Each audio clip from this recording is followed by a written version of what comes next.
Nagmaris kahel ti tangatang iti daytoy a paset ti barangay Ambukaw iti ili ti Santiago, Ilocos Sur, kalpasan na namin pinsan na nauram ti maysa a resort. Basari ti Bureau of Fire Protection wenno Santiago BFP nang lugiti uram agarup 9:49 iti rabii ken ideklara fire out agarup alauna iti agsapa.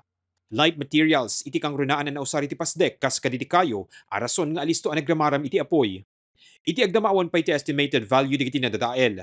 Agtultuloy ti investigasyon ti BFP ken adadalen da iti posibilidad a may naig iti electrical wiring ti rason ti uram. Awan met tinadangran iti napasamak nga insidente. Kabayatan na nadadael dagiti sumagmaman aramid iti daytoy a kwarto iti maysa pagtengan iti barangay 1 iti Iliti Vintar kalpasan alinamot dagito iti apoy. Ngimmisit pa iti diding ti salas kalpasan adinalanan daytoy iti apoy. Tilaing 82 ti tawen na ni Lola Anita iti agnanaed ditoy. Kunana napansin nan iti asok nga aggapo iti kwarto na ngem saan nga insigida nakadawat daytoy iti tulong. Di ko idin makaluto ako sumre kakta agbuyak manen. Katan nakita kami da asok. Kasi apay nga na asok ko na. Di ko nakit di mo rakmet lang manen napang ko tinariman nagdalinutok. Kan miyandak di jidir. Idi kwan makaluto ako napang ko alain day iPad.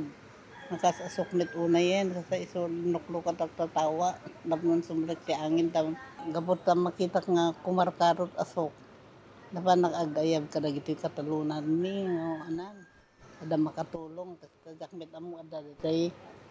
May nga kabsat da likod mi, te balay. Tanok man amo kada itay, da ko man nasapsapa pa nga nakatulong kanya. Numan man narimaan pa ilang iti panagim-investigar iti Bureau of Fire Protection, patya ni Lola Anita at charger ti tablet na iti nangrugyanan iti uram.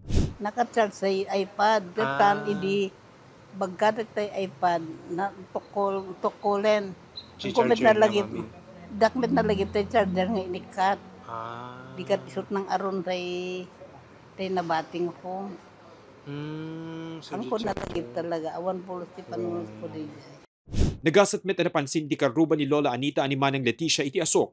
Insigida ang nagpaarayat daytoy ket ditoy metten na dimteng digiti fire truck iti Vintar BFP. Ang dumarak ito, may kukitain baka agpupuor ni nanamanen ko na. Iso, umayak umas asok mit jesi, yan tatawa ta si Arkin iti sangodan, iso di gayon sir. Napanak ni dyan, nagpaamyanan nakta kakabagyan damit lang ito, kakaroba. Napanak nang imbagan nga mga tawag dati, ita pairen nga maururam dati balay nindanana, at aglalo ket agmay-may sa. Nakarita tayo dyan na ma'am, asok na. When naasok kita yung tasalas yun, sir. So, kalikagom ko nina ng rumwar, tabaka, sagkot, ada sakit ti puso na. Yit ayan natatay man. Itentari daw, sir. Itatawa. When, yung nakatakter. Iso Yes. lang, sir. Iti agdamawan pa ni deklara balor digiti nadadael. Kabayatan na kuryente met ti dua a karpintero bayat iti kaadada iti bubong iti daytoy a pasdek iti barangay 1 iti Iliti Sarat. Basar ken ni Christian man narimaan nga gigabkabit ti spandrel digiti kaubraan na. May sakadakwada ti agtawen ti 37 ken residente iti syudad ti Lawag. Idintong agtawen met ti 40 ken residente iti Iliti Pagudpud ti maysa. Ada nang ikon naltuog. So nagtarayak na pag disango. Di agdamakit lukaw di kakaduak na pukaw damit. Na kuryente da kung dapat disango tatay kiti may sa bambantay. So nakamamin na kuryente do kita paaraya tak di dati.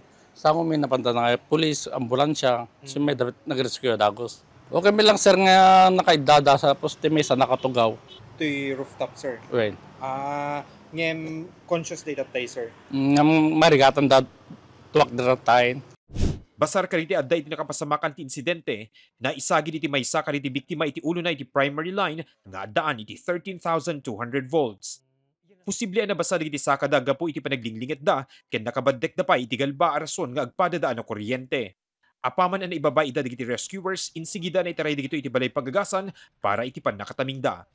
Mark Magdirila, Balitang Solid North.